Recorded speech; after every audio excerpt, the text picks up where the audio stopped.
Asma köprülerin uzunluğu, köprü kuleleri arasındaki askıya alınmış yolun mesafesi olan ana açıklık ile belirlenir.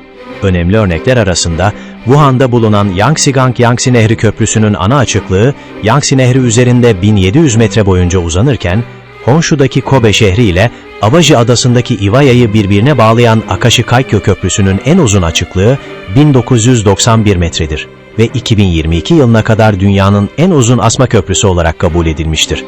Dünyanın en uzun asma köprüsü ise Çin'de veya Amerika Birleşik Devletleri'nde değildir.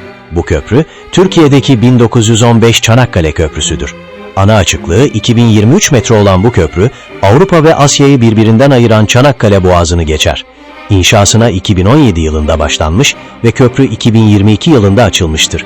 Maliyeti yaklaşık 2,7 milyar ABD dolarıdır ve yakıt tüketiminde ve karbon emisyonlarında önemli miktarda tasarruf sağlaması beklenmektedir.